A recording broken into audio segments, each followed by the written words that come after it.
Неси, Алтай, ошейник свой чудесный. Вновь доктор дядя Миша ждет гостей. Нам предстоит немало путешествий, Вопросов, разговоров, новостей. За столом Друзьям не тесно, разговор идет живой. Будет в школе интересно вместе с Верой и Фомой.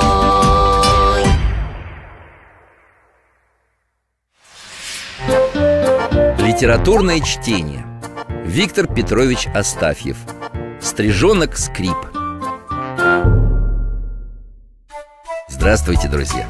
Меня зовут Михаил Гаврилович. Я детский врач. Сейчас на пенсии. А это мой друг, немецкая овчарка Алтай. Он тоже с вами здоровается. Сегодня к нам в гости придут друзья Вера и Фома. Они брат и сестра. Верочка учится в 4 классе, а Фома в 9. Он помогает сестренке в учебе. А если вопрос сложный, мы стараемся разобраться вместе. А вот и они. Иду, сейчас открою. Здравствуйте, Михаил Гаврилович. Добрый день, дядя Миша. Приветствую вас, друзья мои, проходите. Ой, Фома, глазам своим не верю. Что такое? У тебя в руках рогатка? А, это... Фома у мальчишек ее забрал. Они хотели в птиц стрелять, уже прицеливались. Какой ты молодец. Так, ребята, что это мы в дверях стоим? Проходите в комнату, чайник уже горячий и пирожки на столе. Сейчас вы мне все расскажете.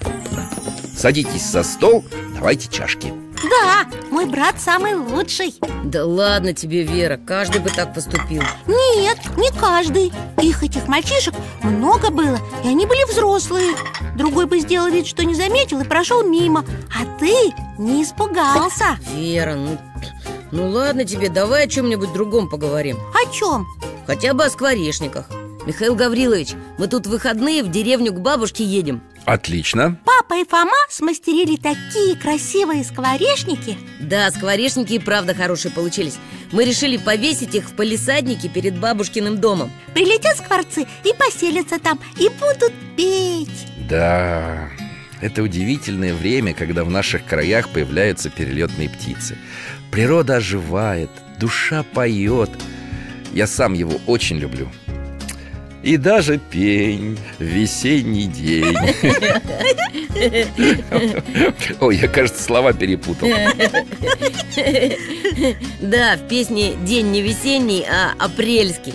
Прямо как сейчас. Точно. А наша бабушка очень любит, когда прилетают стрижи. Так и говорит всегда: ну вот, и стрижики прилетели, лето принесли. Ее очень радует их веселый свист и то, как они стремительно летают по небу. И мне нравится. Я думаю, это очень веселые птицы. Возможно. А вы знаете, что помимо этого стрижи еще и прекрасные родители. Всегда заботятся о своих птенцах, даже могут помочь воспитывать чужих птенцов. Нет, не знаем. Вот бы на это посмотреть. Мне кажется, Алтай может нам в этом помочь. Вот здорово. И куда мы отправимся, Алтай? Смотрите, он подошел к книжному шкафу. Сейчас посмотрим. Мне кажется, ты хочешь нам книгу показать. Эту? Может, вот эту? Вы угадали, дядя Миша. Алтайчик виляет хвостом. А что это за книга? Совсем тоненькая. Одна из наших любимых. Я ее Оле, внучке моей, читал, когда она еще совсем маленькой была. Ее написал Виктор Петрович Астафьев. А называется она «Стрижонок Скрип».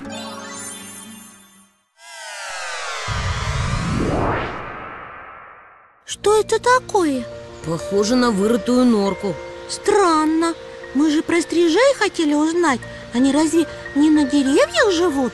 Нет, Вера. Если стрижи живут не в городе, а на природе, то они роют себе в отвесных склонах и обрывах земляные норки для защиты от хищников. В этих норках они выводят свое потомство. Как интересно. А вот и птенцы, гляди, Вера. Ой, какие хорошенькие. Только мне кажется, они голодные. Смотрите, как клювики раскрывают и жалобно попискивают. Птенцы не одни. Вот их мама-стрижиха прилетела, дала мошку одному птенчику и улетела за следующей порцией еды. А он мошку съел и так весело чирикнул. Вернее, даже не чирикнул. Это больше на скрип-скрип похоже. Виктор Астафьев так и назвал своего героя – Стрижонок Скрип. Точно, именно так книжка называлась. Как это я забыла. А где их папа? Папы у них не было. Его сшибли из рогатки мальчишки. Ой-ой-ой, как жалко. А вот и снова мама прилетела. Скрип оттолкнул своих братьев и сестер, первый к маме тянется. А она тюк его клювом и отдала мошку другому птенцу. Это она Скрипа так воспитывает? Мне его жалко. Но ведь говорить они не могут. Мама так дала Скрипу понять, что он поступает нечестно, нехорошо. Вообще-то да. Стрижонок должен быть терпелив и дождаться своей очереди, чтобы всем досталось корма по справедливости. Совершенно верно. Дядя Миша, а почему стрижи так тревожно кричат? Давайте посмотрим. Я вижу реку, крутой берег. Он весь в норках стрижей. А я вижу сокола, который кружит возле них. Из всех норок вылетают стрижи, бросаются на сокола. Ну, какие смелые! Да, пусть этот враг хоть сокол, хоть коршун, хоть кто. Пусть он хоть во много раз больше стрижей, они все равно не боятся его. Дружно налетают стрижи, все как один, прогоняют сокола. Но этот сокол был не только быстрым, но и хитрым. Он сделал вид, что отступает. Вожак стрижей, Белое Брюшко, дал отбой, крикнув победоносное «Тиу!». Но мама-стрижиха еще гонится за соколом. Зачем? Чтобы уж навсегда отвадить его летать к стрижиным норкам. Ой, сокол круто разворачивается. Он... Ударил маму-стрижиху и унес в когтях. Долго ждал Стрижонок Скрип маму. Он звал ее, и братца, и сестренки тоже звали. Мама-стрижиха не появлялась, не приносила еду. Они же погибнут. Нет, ведь стрижи очень дружный народ. Ночью к ним нырнул вожак Белое Брюшко, пощекотал птенцов клювом, обнял их крыльями, и они пригрелись, уснули. Правда? Ой, как хорошо. А когда рассвело, в норку к Скрипу наведалась соседка-стрижиха и принесла комара. Потом залетали еще стрижи и стрижихи и приносили еду и капли воды. Значит, птенцы выросли? Да, они подросли и окрепли. Настало время учиться летать. И как их этому учили? Смотрите, вожак Белое Брюшко. Он выталкивает из норки Скрипа. Скрип не умеет летать, он же упадет. Стрижонок растопырил крылья и полетел. И тут на него набросились все стрижи, старые и молодые, все-все.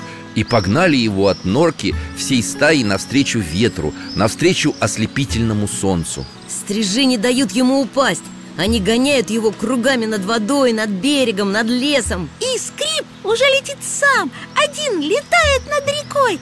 Он так радостно свистит и поднимается высоко-высоко. Как только Скрип научился летать, он и сам стал помогать стрижам.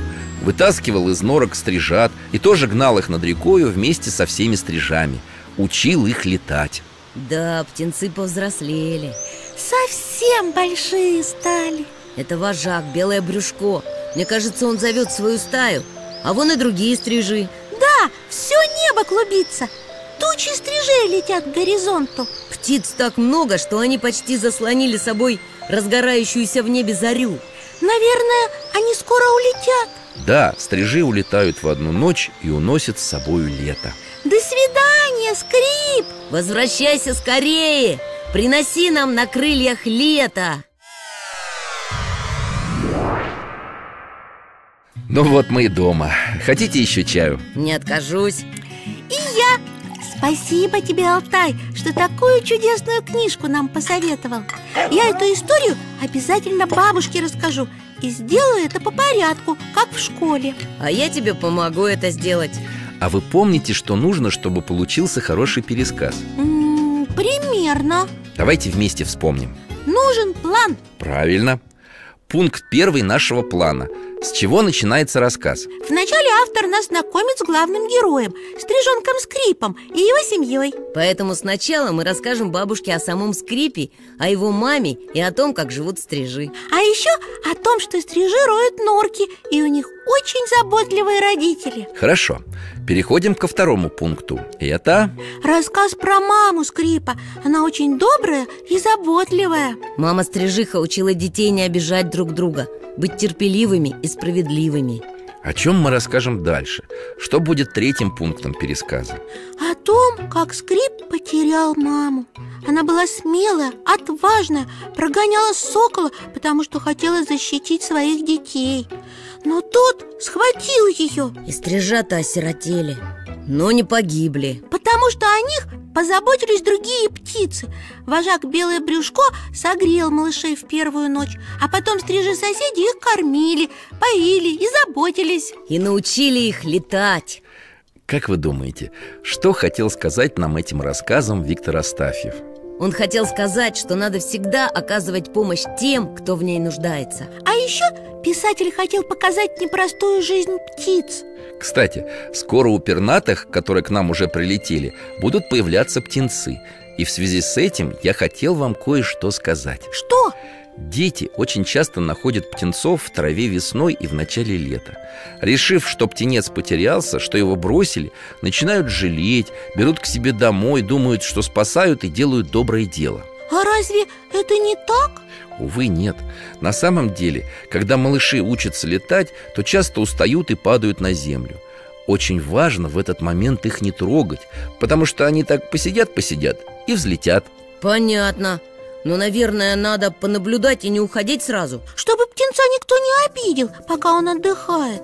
Согласен. Спасибо вам, доктор, что познакомили нас с рассказом Виктора Астафьева. Спасибо, дядя Миша. Не за что, ребята. Нам уже пора. До свидания, Михаил Гаврилович. До свидания. До новых встреч. Приходите еще. Мы с Алтаем всегда вам рады. Неси, Алтай, ошейник свой чудесный. Вновь доктор дядя Миша ждет гостей. Нам предстоит немало путешествий. Вопросов, разговоров, новостей. За столом Друзьям не тесно, разговор идет живой. Будет в школе интересно вместе с Верой и